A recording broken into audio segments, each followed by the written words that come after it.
नमस्कार दोस्तों, आप सभी लोग कैसे हैं?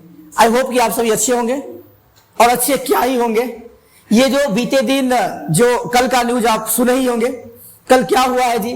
तो भारत के सभी शिक्षकों को खदेड़ के मारा है। पहली बात, दे लाठी दे लाठी।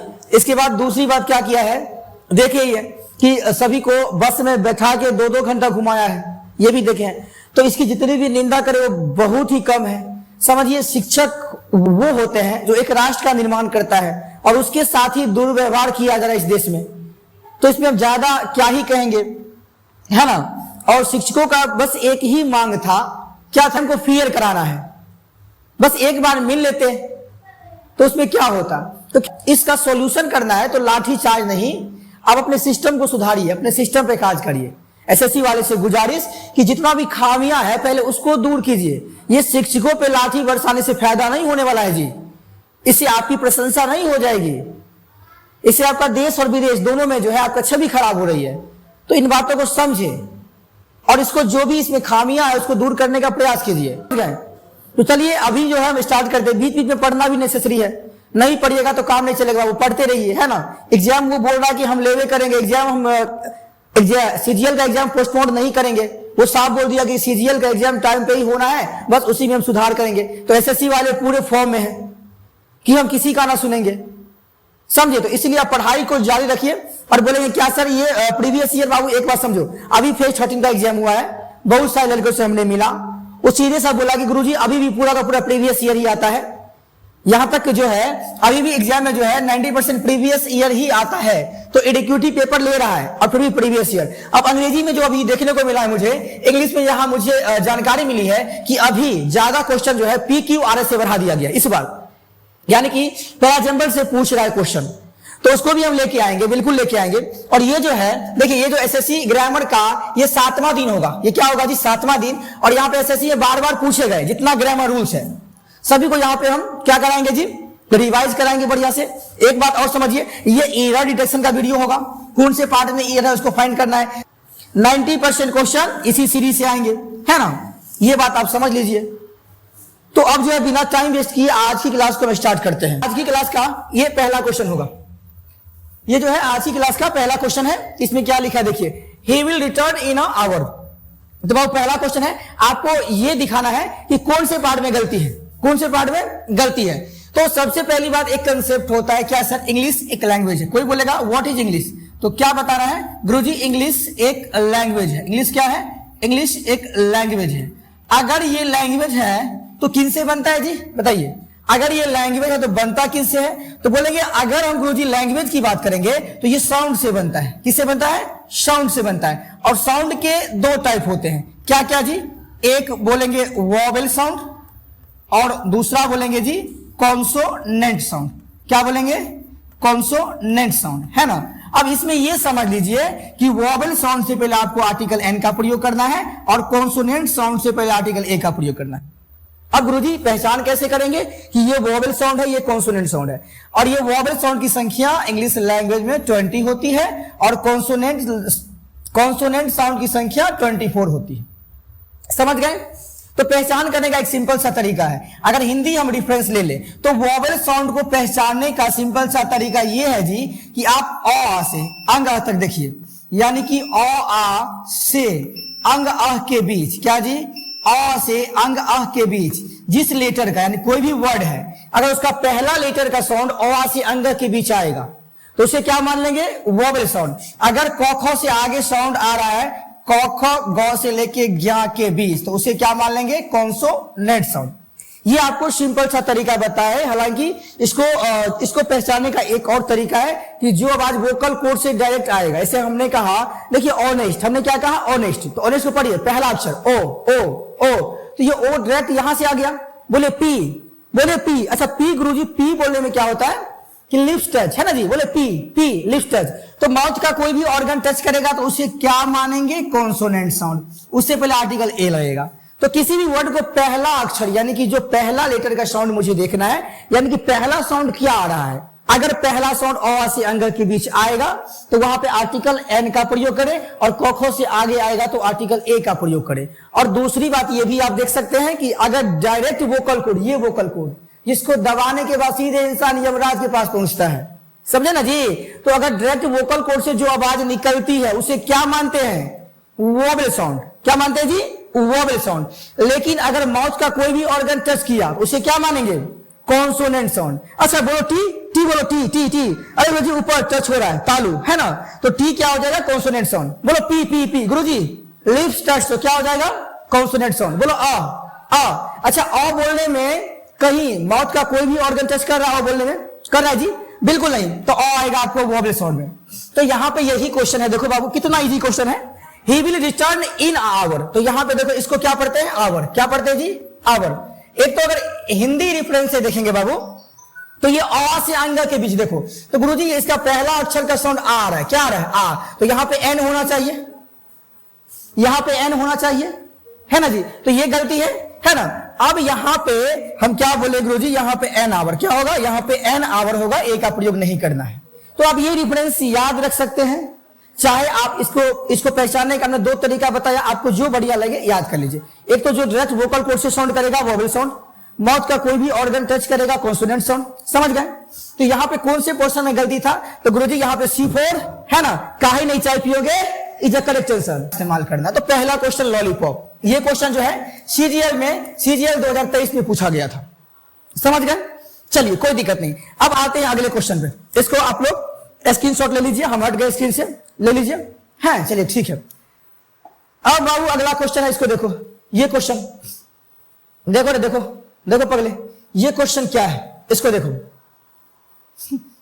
गुरुजी ये भी सेम कंसेप्ट पे क्वेश्चन दिया हमने, ये भी सेम कंसेप्ट पे क्वेश्चन है। अच्छा क्या? तो सी वॉज है ना, वेटिंग। अच्छा वॉज बाबू वर्ब का सेकंड फॉर्म किसकी बात करेगा? पास्ट की। ये वी फॉर किसकी बात करेगा? बताओ। तो पास्ट, ये we for past continuous tense. अच्छा ठीक है। यहां पे फोर क्या है गुरुजी? प्रीपोजिशन। अच्छा प्रीपोजिशन जब भी आएगा तो अपने बाद क्या लेके आएगा? नाउन लेके आएगा। क्या लेके आएगा? नाउन लेके आएगा। तो बाबू ये जो है इसका, इस प्रीपोजिशन का ये अपना क्या बन जाएगा? ऑब्जेक्ट। अच्छा इस ऑब्जेक्ट से पहले, यानी कि नाउन है तो नाउन से पहले आर्टिकल दिया है, लेकिन एक बार इसको पढ़ के देखो क्या होता है? अपॉर्चुनिटी। क्या बोलते हैं? अपॉर्चुनिटी। तो इसका पहला अक्षर का साउंड क्या आ रहा है? अपॉर्चुनिटी। तो आ रहा है, हम क्या बताएं कि अ से अंगा के भी साउंड करेगा तो आर्टिकल एन। आप किसी भी वर्ड को पढ़ के देखिए, उसका पहला अक्षर का साउंड अगर अ से अंगा के बीच आएगा तो आर्टिकल एन का इस्तेमाल करना है। तो गुरुजी यहां भी क्या होगा? यहां भी आर्टिकल एन का इस्तेमाल होगा ना रे पगले, बताओ। यहां भी आर्टिकल एन आता। तो she was waiting for an opportunity to start her own business. इसका मतलब क्या हुआ कि वो पास्ट में वेट कर रही थी, क्या जी? For opportunity to start, business start करने के लिए, अपना बिजनेस स्टार्ट करने के लिए एक अवसर का वेट कर रही थी, है जी। यहां पे अवसर हो जाएगा, टू स्टार्ट यहां पे ये इन्फिनेटिव हो जाएगा, है ना जी। यहां पे हर इसका ऑब्जेक्ट हो जाएगा और बिजनेस उसका अपना है तो यहां पे ये बन जाएगा एडजेक्टिव। ये बात को समझिए, आप पोस्टमार्टम आता है। तो यहां पे कौन से पोर्शन में गलती है जी? बोलेगा ऑप्शन नंबर देखो, ये बिल्कुल ठीक है। यहां पे ए नहीं क्या आएगा जी? यहां पे एन आएगा। क्या आएगा? तो सी। यहां भी हो जाएगा आंसर सी। ये सब सही है, यानी कि इस वाले क्वेश्चन में गलती था तो यहां पे आंसर इसका क्या हो जाएगा जी? सी। कोई दिक्कत? क्वेश्चन इजी था, समझ में आ रहा है ना? बोलेंगे अरे गुरुजी लॉलीपॉप क्वेश्चन है, ये तो आप पहले क्लास में बताते हैं। तो बिल्कुल यहां पे जितना क्वेश्चन एसएससी वाला पूछता है सब लॉलीपॉप ही पूछता है ना जी। तो चलिए हम आगे चलते हैं। अब यहां पे अगला क्वेश्चन देखिए, तीसरा नंबर क्वेश्चन, इसको बनाने का प्रयास कीजिए। है अच्छा ये क्वेश्चन बनाओ, अच्छा क्वेश्चन है ये क्वेश्चन जो है। अच्छा यहां पे क्या बोले देखिए, इफ अगर थिंग्स है were not going to be normal, अगर ये नॉर्मल नहीं होने को जा रहा था आफ्टर द पैंडेमिक, यानी कि जो पैंडेमिक है उसके बाद भी जो चीजें हैं अगर नॉर्मल नहीं हो रहा था तो मैनकाइंड क्या करेगा जी? विल हैव टू एक्सेप्ट, उसको एक्सेप्ट करना होगा, जो न्यू है उसी को नॉर्मल मान लेगा वो। इसका मतलब ये है। अब एक बात समझिए जी, इस वाले स्टेटमेंट में आपको मोडास पर आपको हम कंडीशनल सेंटेंस पढ़ाए हैं कि 3 कंडीशन बनता है। यहां पे देखिए इफ वाले जितना भी स्टेटमेंट होगा इसे बोलते हैं कि ये जो है ये बनता है एडवर्बियल स्टेटमेंट। क्या बनता है जी? ये बनता है एडवर्बियल स्टेटमेंट। का मतलब हुआ कि इसमें एक मेन क्लॉज होता है और इफ वाला में 3 ही स्ट्रक्चर बनता है। एक तो या तो यहाँ पे प्रेजेंट इंडेफिनिट टेंस बनेगा, या तो यहाँ पे प्रेजेंट इंडेफिनिट बनेगा, एक केस ये बताए थे, या तो दूसरा केस यहाँ पे क्या बताए थे, या तो यहाँ पे पास्ट इंडेफिनिट बनेगा या पास्ट परफेक्ट बनेगा। यानी कि कंडीशनल सेंटेंस से 3 ही स्ट्रक्चर होता है, बताए थे जी। चलिए तो यहाँ पे जो लिखा है पहले उसको देखते हैं कौन सा टेंस लिखा है। देखिए यहाँ पे वर बाबू वर्ब का सेकेंड फॉर्म पास्ट, ये पास्ट कंटिन्यूअस की बात हो रहा है, उसका निगेटिव है। ठीक, बोले गुरुजी इफ वाले में यहाँ पास्ट कंटिन्यूअस का कोई सेंस आता ही नहीं है। अब इसका मेन स्टेटमेंट देखते हैं इसमें क्या दिया हुआ है। तो यहाँ पे इसका जो मेन स्टेटमेंट है, जो मेन काइंड है, जो मानव जाति है, विल हैव टू एक्सेप्ट, उसको एक्सेप्ट करना होगा। तो पहली बात समझिए जी कि यहाँ पे विल है तो फ्यूचर की बात हो रहा है, किसकी बात हो रहा है, और यहाँ पे ये फ्यूचर इंडेफिनिट टेंस हो गया। तो आगे वाले स्टेटमेंट में यहाँ पे क्या दिया है, फ्यूचर इंडेफिनिट टेंस। अगर आपको मेन स्टेटमेंट में फ्यूचर इंडेफिनिट है तो क्या बताए थे कि इफ वाले क्लाउज में आपको क्या लगाना है जी, प्रेजेंट इंडेफिनिट। क्या लगेगा, प्रेजेंट इंडेफिनिट। तो गुरुजी यहाँ पे इस वाले पोर्शन में गलती है। गलती क्या है, देखिए गलती ये है कि यहाँ पे ऊपर क्या करेंगे, इंडेफिनिट टेंस लगेगा। तो इफ थिंग्स यहाँ पे were not going to be normal गलत हो जाएगा। क्या इफ थिंग्स है ना, इफ थिंग्स आर है ना नॉट नॉर्मल, क्या करना है जी, अगर चीजें नॉर्मल नहीं है ना, तो यहाँ पे क्या हो जाएगा जी, ये हो जाएगा if things are not normal, अगर नॉर्मल नहीं है आफ्टर द पैंडेमिक है ना, तो mankind will have to accept the new normal. तो ये हो जाएगा इसका। इसमें आपको 3 कंसेप्ट बताए थे, याद कर लीजिए गुरुजी। अगर एक बार इसका देखिए फॉर्मेट, इसका फॉर्मेट आपको हम दिखाई देते हैं एक बार। अगर मान लीजिए यहाँ पे जैसे हम बोलेंगे कि अगर कोई भी मैं सब्जेक्ट आया, क्या या सब्जेक्ट आया और आगे यहाँ पे मान लीजिए विल या सेल, क्या दिया है, विल या सेल, प्लस यहाँ पे आपको V1 प्लस अदर वर्ड। अगर यहाँ पे मेन स्टेटमेंट में विल सेल दिया है, यहाँ पे एक कंजक्शन, कोई भी कंडीशनल कंजक्शन आएगा, इफ अनलेस अनटिल, इसके बाद हमेशा क्या करना है जी, सब्जेक्ट प्लस वर्ब का फर्स्ट फॉर्म अदर वर्ड। इस सेंटेंस को पलट भी सकता है, इसको इफ वाले को पहले भी लिख सकता है, इसको बाद में भी लिख सकता है, इसको आप देख लीजिएगा। दूसरा इसका स्टेटमेंट बनता है जी, अगर इधर विल सेल है तो विल सेल को क्या बोल देगा जी, इधर वर्ड या सड भी कर सकता है, बाकी सब कुछ सेम रहेगा। तो इधर जो यहाँ पे V1 आ रहा था या V5 आएगा, यहाँ पे ये क्या आएगा जी, V2, क्या आएगा, V2 आ जाएगा। कई बार क्या होगा जी, इफ के बाद यहाँ पे subject plus had plus V3 क्या दे देगा। अगर इधर हैड प्लस V3 कर दिया है तो इस वाले स्टेटमेंट में क्या हो जाएगा जी, इस वाले में वुड या शुड, जिसे पढ़ते हैं वर्ड या said plus have plus V3, ये 3 ही स्टेटमेंट बनता है। इसको हम पिछले क्लास में भी बताए थे कि क्या गुरुजी, अगर सब्जेक्ट के बाद विल या सेल है ना प्लस V1 अदर वर्ड आ गया तो वहां पे इफ वाले में क्या आएगा, ओनली प्रेजेंट इंडेफिनिट टेंस। समझ गए जी। अगर सर नॉर्मल में यानी कि अगर मेन क्लाउज में वर्ड सड दे दिया है तो आगे इफ सब्जेक्ट प्लस V2 का इस्तेमाल करना है। अगर इधर मेन स्टेटमेंट में वर्ड है ना, वर्ड या सड है प्लस V3 दिया है, इधर if plus subject plus had plus V3 हो जाएगा। समझ गए, 3 स्टेटमेंट है। तो यहाँ पे मेन स्टेटमेंट में फ्यूचर इंडेफिनिट टेंस है, तो बाबू ये इफ वाले में क्या आएगा, प्रेजेंट इंडेफिनिट टेंस। तो यहाँ बोले कहाँ गलती है जी, तो बोलेंगे बी वाले पोर्शन में if things were not going to be normal, तो ये हो जाएगा जी। कोई दिक्कत जी। अब चलिए तो आगे चलते हैं अगले स्लाइड पे। ये इजी क्वेश्चन है। ये बोला this will be most difficult of the adjustments we have to make. अच्छा, मुझे क्या करना है, बनाना है, बिकॉज क्योंकि we have been used to. अच्छा, हमें जो है आदतें हो गई है क्या जी, स्पेंडिंग पैसा खर्च करने की ज्यादा। अलॉट यहाँ पे ऑन था बाबू, यहाँ पे क्या था ऑन, और यहाँ पे क्या है जी गेस्ट। ये क्वेश्चन है। तो एक बात समझिए कि इसमें कहां गलती, बाबू गलती तो यहां है कि जब भी सुपरलेटिव डिग्री आएगा तो वहां पे दो का इस्तेमाल करना है। एक छोटा सा कंसेप्ट होता है, जैसे बोलेंगे राहुल इज टॉलेस्ट। क्या बोलेंगे बाबू, Rahul is tallest boy in the class. क्या बोलेंगे जी, इन द क्लास। बाबू टॉलेस्ट नहीं, यहाँ पे क्या होगा, द टॉलेस्ट। जब भी यहाँ पे सुपरलेटिव डिग्री आएगा तो वहां पे आर्टिकल दो का इस्तेमाल करना है। ये कंसेप्ट होता है। एक तो तरीका ये है कि आप EST जोड़ के बना सकते हैं सुपरलेटिव डिग्री। एक तरीका ये है कि अगर वर्ड जो है ना प्रोनाउंस करने में वर्ड से ज्यादा लेवल का आ रहा है तो मोस्ट लगा करके, क्या जी, मोस्ट लगा करके भी सुपरलेटिव डिग्री बनाते हैं। तो यहाँ पे मोस्ट से पहले क्या आ जाएगा बाबू, दो का इस्तेमाल करना है। तो इस वाले क्वेश्चन में ज्यादा दिक्कत था नहीं। बोले गुरुजी तो इसका आंसर क्या हो जाएगा, this will be the most. ये जो है मतलब ज्यादा डिफिकल्ट हो जाएगा, इसका एडजस्टमेंट करना ज्यादा डिफिकल्ट हो जाएगा। हम लोग को क्या करना है जी, क्योंकि हमको आदतें हो गई है ज्यादा खर्च करने की, किस पे जी, गेस्ट पे। अब यहाँ पे एग्जामिनर यहाँ तो दिया था लॉलीपॉप, ये क्वेश्चन लॉलीपॉप था, तो बोले कहा जी कौन से पोर्शन में यहाँ पे हो जाएगा spending on guest. This will B यहां हो जाएगा जी, यहां पे द का प्रयोग करिएगा, है ना। तो इस वाले बी वाले पोर्शन में गलती है। ये क्वेश्चन यहां भी गलती कर सकता था, देखिए ये क्वेश्चन यहां भी गलती कर सकता था। अगर यहां पे यूज टू क्या है, बोलेंगे गुरु जी यहां पे यूज टू क्या है, तो बोलेंगे एडजेक्टिव है। क्या है जी, एडजेक्टिव है। अच्छा, हमें आदतें हो गई है, तो एडजेक्टिव हमेशा किसके लिए आता है जी, नाउन के लिए आता है। तो यहां पे बाबू स्पेंडिंग क्या है, बोलेंगे जी यहां पे नाउन है। एग्जामिनर यहां पे अगर मान लीजिए कि सब कुछ यहां पे दो लिख दिया, यहां पे दो भी लिख दिया और यहां पे स्पेंड लिख देता, क्या लिखता है जी, यहां पे स्पेंड लिखता, तो इस वाले पोर्शन में भी गलती। बोले कैसे गुरुजी, तो ये एडजेक्टिव आएगा तो आगे वर्ब नहीं बाबू, वर्ब में आईएनजी लगा देंगे तो वो नाउन होता है, तो यहां पे नाउन का डिमांड है। अगर इसको हम वर्ब बना देते तो ये भी गलती हो जाता, होता ना जी। तो ये बात समझिए कि एग्जामिनर कहीं से भी आपको गलती दे सकता है। अब यहाँ पे नो नहीं बाबू, यहाँ पे ऑन है, टाइपिंग गलती कर दिया, यहाँ पे ऑन था, समझ गए ना जी। तो इन बातों को समझिए। तो यहाँ पे इसका आंसर जो है, हालांकि यहाँ पे दो का इस्तेमाल होता और बता दिया आपको कि बी के जस्ट बाद दो का इस्तेमाल करना है। तो देखिए क्वेश्चन नंबर 5 फिर से कंडीशनल स्टेटमेंट पे आ गया, यानी कि आपको इंटेंशन ऑफ स्पीकर बोलेंगे या कंडीशनल सेंटेंस से पूछ दिया। बात वही है बाबू कि देखो इफ वाले में कभी विल शैल आता नहीं है।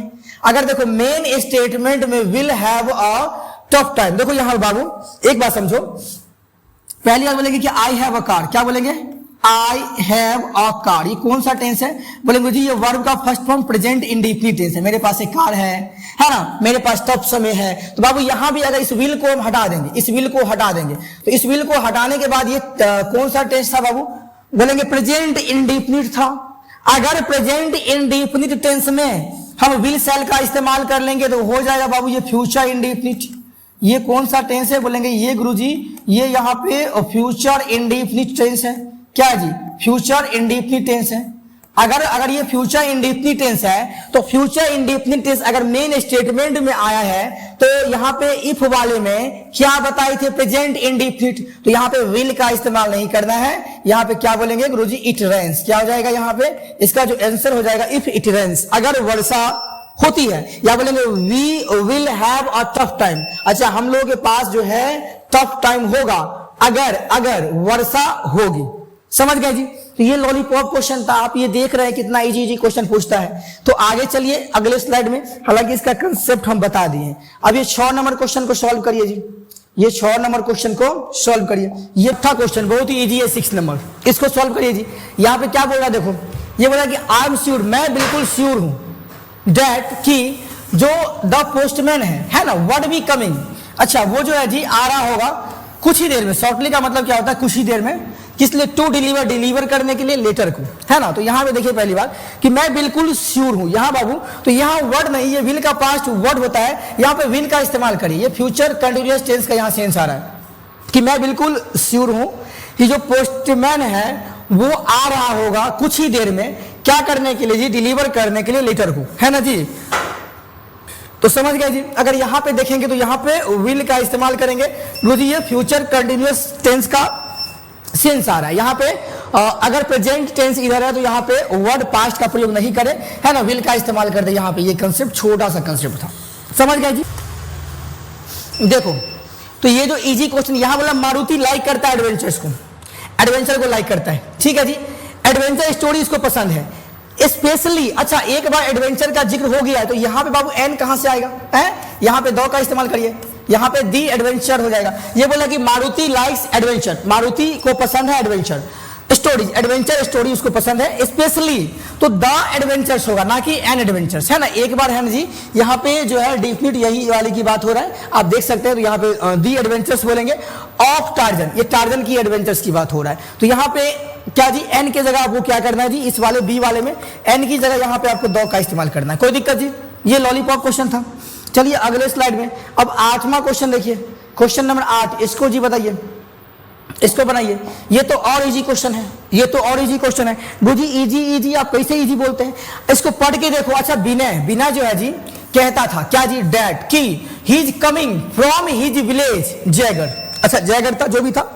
अब एक बात समझिए जी कि अगर यहाँ पे बोल रहा है कि विनय कहता था, तो विनय कहता था कि, अच्छा ही, तो ही इसका मतलब ये जो स्टेटमेंट कहा गया होगा, विनय कब कहा होगा, विनय ये स्टेटमेंट कब बोला होगा? पास्ट में बोला होगा, पिछली बात है। और विनय जो स्टेटमेंट बोला है, ये विनय खुद नहीं, कोई और किसी और के द्वारा भी बोला जा रहा है। तो गुरुजी अगर विनय कहा था कि तो ही इज कमिंग, वो आ रहा है, अच्छा कहा था पास्ट में कि प्रेजेंट में आ रहा है, पॉसिबल है? और पास्ट में कहा गुरुजी प्रेजेंट में आ रहा, पॉसिबल नहीं है। तो ये हमको दिख रहा है अगर पास्ट में कहा था तो पास्ट में ही कहा होगा, तो यहाँ पे इज कमिंग का कोई सेंस ही नहीं आता है। यहाँ पे क्या कर लेंगे बाबू? यहाँ पे कर लेंगे वॉज, क्या कर लेंगे? He was coming from his village अगर। तो यहाँ पे इस वाले पोर्शन में एकदम सरासर गलती है कि अगर पास्ट में कहा तो यहाँ पे क्या बोलेंगे जी? ही इज कमिंग नहीं बाबू, यहाँ पे ही वॉज कमिंग का इस्तेमाल होगा। कोई दिक्कत जी? समझे? चलिए इसमें जिसका आंसर क्या होगा इसको फाइंड करने का प्रयास कीजिए। यहाँ पे वही आर्टिकल से क्वेश्चन है बाबू। ये बोल रहा है ऑनरेबल, इसको क्या पढ़ते हैं? ऑनरेबल। तो बाबू ऑनरेबल का साउंड कैसा है? ऑनरेबल। तो गुरुजी ये तो अ से अंग के भी साउंड कर रहा है, अगर अ से अंग के भी साउंड करेगा तो यहाँ पे आर्टिकल ए नहीं, यहाँ पे आर्टिकल एन का इस्तेमाल करना है, पहली बात। और अगर आप ऐसे भी देख सकते हैं ऑनरेबल, बोलिए ओ। ऑनरेबल में क्या बोलेंगे? ओ। तो डायरेक्ट वोकल कोड से साउंड आएगा, जो साउंड वोकल कोड से आएगा उसे क्या कहते हैं? उसे वॉबल साउंड। तो वॉबल साउंड से पहले यहाँ पे आर्टिकल एन का इस्तेमाल होगा। एन ऑनरेबल पर्सन है ना, डिजर्व्स रिस्पेक्ट, वो रिस्पेक्ट को डिजर्व करता है फ्रॉम एवरीबॉडी, सभी से है जी, है ना जी। तो यहाँ पे बोलेंगे गुरुजी कौन से पोर्शन में गलती था? तो यहाँ पे देखिए ए नंबर में, ए में तो बोलेंगे यहाँ पे ए गलती हो जाएगा, यानी कि ए वाले पोर्शन में सुधार करने की नीड है। चलिए अब यहाँ पे ये भी 11 नंबर क्वेश्चन, अच्छा क्वेश्चन है, इसको देखिए इसमें क्या आएगा। यहाँ बोल रहा है देखिए आई प्ले, अच्छा मैं खेलता हूँ cricket in my childhood with my sister. अच्छा बाबू ये बचपना की बात हो रहा है, चाइल्डहुड क्या है? या पास्ट का टाइम है, बचपना का। तो अगर टाइम बताई थी, अगर पास्ट में जा रहा है तो टाइम पास्ट में जाएगा तो एक्शन भी कहाँ जाएगा? पास्ट में। तो प्ले का यहाँ पे क्या करना पड़ेगा जी? प्लेड करना पड़ेगा। ये तो लॉलीपॉप क्वेश्चन था, यहाँ पे ये में गलती है, यहाँ पे प्लेड V2, बिकॉज यहाँ पे पास्ट की बात हो रहा है। तो पास्ट का अगर टाइम दिया है तो एक्शन भी पास्ट में ले जाएंगे, वहां V2 का इस्तेमाल करना है। क्वेश्चन बनाइए इसको। ये बोला द हिस्टोरियंस, अच्छा द हिस्टोरियंस, कौन हिस्टोरियंस? यहाँ पे तो एकदम नॉर्मल सेंस आ रहा है, तो नॉर्मल सेंस में द हिस्टोरियन कहां से आ जाएगा? ओनली हिस्टोरियंस बोलेंगे। Historians are a great asset to the field of, है ना, एकेडमिया। तो बाबू यहाँ पे इस वाले पोर्शन में यहाँ पे जो ये कोई डेफिनेट हिस्टोरियंस की बात नहीं हो रहा है, इसलिए यहाँ पे आर्टिकल द का इस्तेमाल नहीं करना है। इस वाले पोर्शन में गलती है। जैसे कोई भी प्लूरल नाउन आएगा, अगर वो नॉर्मली आएगा जिसको हम काउंट कर पाते हैं, तो हम ये नहीं बोलते हैं द गर्ल्स, बोलेंगे गर्ल्स आर कमिंग। अच्छा गर्ल्स आर कमिंग बोलते हैं बाबू कि द गर्ल्स आर कमिंग, क्या बोलते हैं? बोले गुरुजी द नहीं आएगा, यहाँ पे गर्ल्स है, लड़कियां जो है आ रही है, इसका मतलब ये होता है। तो यहाँ पे अगर जनरली, यहाँ पे जब जनरल सेंस है तो जनरल सेंस में यहाँ पे आर्टिकल दो का इस्तेमाल नहीं होता है, यहाँ पे कोई डिफिनिट नाउन से पहले इसका इस्तेमाल होता है। समझ गए जी? चलिए कोई दिक्कत नहीं, यहाँ गलती था। अब यहाँ पे देखिए इस क्वेश्चन को देखिए, इस क्वेश्चन को देखिए, ये भी लॉलीपॉप क्वेश्चन, ये भी लॉलीपॉप क्वेश्चन। यहाँ बोल रहा है कि वी हार्डली, हम शायद ही जो है जानते थे नथिंग, अच्छा अबाउट द मैनेज, अच्छा मैनेज के बारे में, मैनेजर के बारे में, ठीक, हु हैड रिसेंटली ज्वाइन, जो रिसेंटली ज्वाइन किया था मैनेजर, उसके बारे में मैं कुछ नहीं जानता था, इसका सेंस आ रहा है। तो एक बात समझिए, आपको हम पिछले क्लास में बताए थे, क्या बताए थे कि हार्डली, क्या बताए थे? हार्डली हो गया, और आपको सेल्डम हो गया, बताए थे ना जी, रेयरली हो गया, क्या जी, रेयरली हो गया, स्कार्सली हो गया, स्कार्सली हो गया। बाबू ये सब जितना भी है, स्कार्सली हो गया, ये सब निगेटिव वर्ड है। ये सब क्या है? नो हो गया, नोट हो गया, नेवर हो गया, etc, ये सब निगेटिव वर्ड है। तो इस सब के साथ आपको नथिंग का प्रयोग पॉसिबल नहीं है, बिकॉज नथिंग भी क्या एक निगेटिव वर्ड है। तो यहाँ पे नथिंग नहीं, क्या आएगा जी? यहाँ पे वी हार्डली, मतलब ये V2 है नो का, न्यू, और यहाँ पे क्या आएगा जी? एनीथिंग, क्या हो जाएगा? एनीथिंग। यहाँ पे पॉजिटिव वर्ड का डिमांड है, बिकॉज यहाँ पे एक निगेटिव वर्ड पहले से आ चुका है, तो एक सेंटेंस में डबल निगेटिव बनाएंगे, सुपरफ्लुअस का काम करेगा। समझ गए जी? तो यहाँ पे बाबू जो है एनीथिंग का इस्तेमाल करें, ये सिंपल सा कंसेप्ट था। इसको पिछले क्लास में भी यहाँ भी एक क्वेश्चन आया था कि रेयरली के बाद यहाँ पे क्या आ गया था जी? नोबॉडी, है ना। तो ये गलती यहाँ पे भी है कि बाबू यहाँ पे हार्डली खुद नेगेटिव मीनिंग कन्वे करता है, तो यहाँ पे नथिंग नहीं एनीथिंग का इस्तेमाल करें। ये अच्छा क्वेश्चन है, यानी कि हम शायद ही, है ना, नए मैनेजर के बारे में जानते थे, जो नया जो हाल ही में ज्वाइन।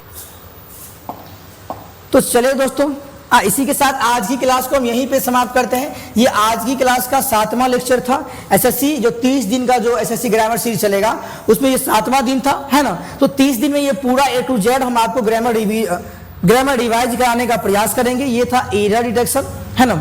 90% क्वेश्चन इसी सीरीज से आएंगे। अगर आप इस चैनल पे नए हैं, है ना, तो सबसे पहले इस चैनल को सब्सक्राइब कर लीजिए ताकि मुझे मोटिवेशन मिले, आप लोगों को बढ़िया बढ़िया कंटेंट दे पाए, है ना, फ्री में।